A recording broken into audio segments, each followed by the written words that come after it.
Earlier this month, federal scientists at the National Oceanic and Atmospheric Administration reported that levels of greenhouse gases are continuing to climb. Gases like carbon dioxide and methane that are key drivers in global warming are now higher than any time in the last 3.6 million years.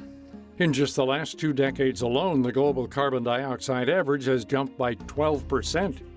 What's fueling this continuous rise? Many scientists point to humans following the same routines and habits that result in the heavy burning of fossil fuels, pushing carbon and other pollutants into the Earth's atmosphere. Dr. Kimberly Nicholas breaks down who typically falls into this high-impact lifestyle. If you earn $38,000 a year or more, you're actually in the top 10% globally of income. And we know from research that this is the group that causes about half of household climate pollution. The numbers get even more extreme the higher your income. And that's a really important point because there's sometimes a debate between, who needs to act. Is it individual versus collective action? And the point that I'm making is we really need both, but we have to be clear about who needs to do what. For high-income individuals who have a big carbon footprint and are over-consuming our fair share of the very small remaining carbon budget, we need to take personal action. And thankfully, we have the means to do so because we have the income and tend to have the privilege and opportunities to dramatically reduce our carbon footprint and still have an excellent quality of life. Nicholas is an associate professor of sustainability science at Lund University in Sweden.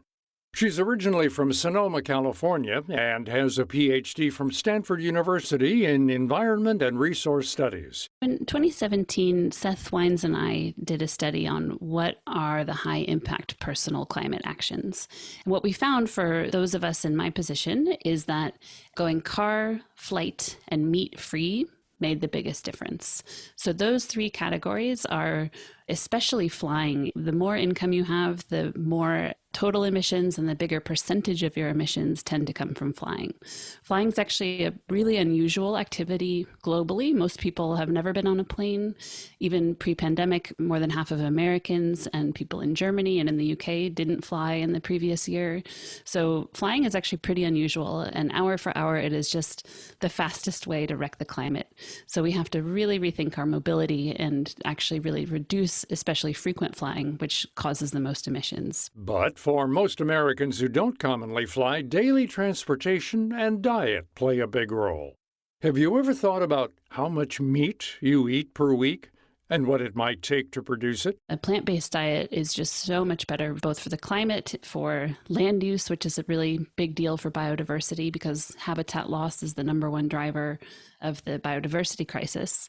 It's also better for health. I mean, right now, Americans eat about 6 times more red meat than is recommended for health. And that also has a very high climate impact. So there are a lot of win-wins that can maintain or improve quality of life and dramatically reduce high carbon footprints. Another factor that feeds into the warming of our climate is the excessive reliance on gasoline-powered cars, which are the leading cause of emissions. That's something we have to look at both on a personal basis for those of us who can choose where we live to live closer to work and school and reduce our need for driving, but also some bigger social changes as well to make transit safer, more attractive, better funded. I mean, we really have to put our money where our mouth is and making it accessible, and it shouldn't be more expensive or more difficult to do the right thing. Those are policy decisions. Climate policy and corporate perspectives are shifting, but not fast enough. At the start of this year, General Motors announced that by 2035, they will only produce electric cars, and by 2040, they will be completely carbon neutral. Several private companies and countries are taking similar steps. Yet Nicholas says that it doesn't work if only a select group are taking this seriously. Right now, we are alive in such a critical period. This is the window that we have to prevent climate breakdown, to stabilize the climate. Really now until 2030 is our last best chance to do that. The reason 2030 is so critical is that we've almost used up all of our remaining carbon budget. And that's the amount of carbon, mostly from fossil fuels like coal, oil, and gas, that humans can add to the atmosphere and stay within the warming limits that we've agreed to collectively in the Paris Agreement, this international democratic process. And the bad news is that we've used up almost all of our carbon budget for the important goal there of limiting warming to 1.5 degrees. So that means we really only have a few years to be shutting down fossil fuel infrastructure and replacing it with clean energy. And we don't have options that will let us put that off any longer. For years, scientists have shown that we're reaching a tipping point that we can't come back from. And some of these negative effects are already here. The evolving climate has led to more extreme weather systems in many parts of the world, from raging wildfires to persistent droughts.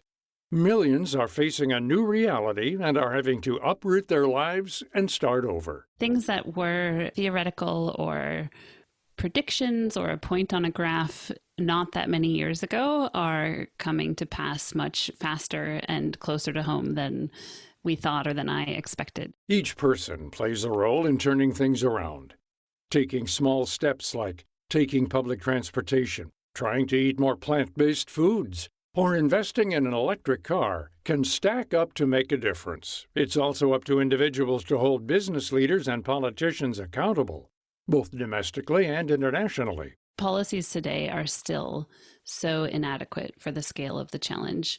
There are only a couple countries, which have been historically very small emitters, who are currently on track to meet their obligations under the Paris Agreement to limit emissions consistent with warming of 1.5 degrees, and that's where we really should be heading.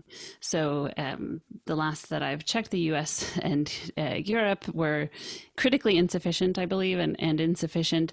Everybody is just going far too slow, and we need much more holistic and sweeping policies that link human well-being, like jobs and education and things that really matter to people, healthcare, with making this transition to clean energy and sustainable agriculture. Nicholas highlights that so often politicians focus on the short-term economic results of their actions by looking at metrics like current GDP, unemployment rates, or inflation.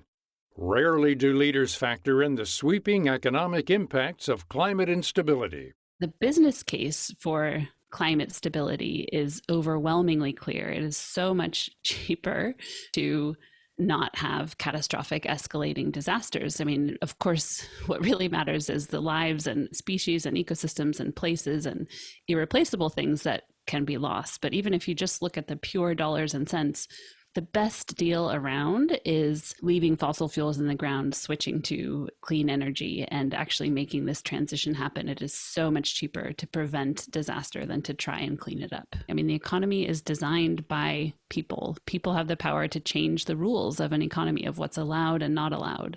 And I think we can get kind of locked into thinking prices can never change or incentives can never change. But actually, what can't change is physics and biology and chemistry. Those are laws that we don't have control over and we need to respect. The actions we take today will impact generations to come. What kind of future do we want to leave behind? If you listen to young people today, I mean, they are so loud and clear with their demands, which is they have the right to a stable climate that gives them a safe and hopeful future. And all of us have the obligation to listen to and deliver that demand, because that is really what we should be doing. Those of us in power, the more power we have, the more responsibility we have to deliver that demand. But all of us can really be contributing to that. To find out more about our guest, Dr. Kimberly Nicholas, visit viewpointsradio.org. Also, check out her new book, Under the Sky We Make: How to Be Human in a Warming World, available online and in bookstores. For more behind the scenes, search Viewpoints Radio on Twitter and Facebook. This segment was written and produced by Amira Zaveri. I'm Gary Price. Saving for taxes is hard for many business owners, perhaps especially independent contractors, artists, and entrepreneurs. Some business owners simply can't stop themselves from spending all the money as it comes in, then incurring more and more unsecured debt to pay their taxes and other obligations.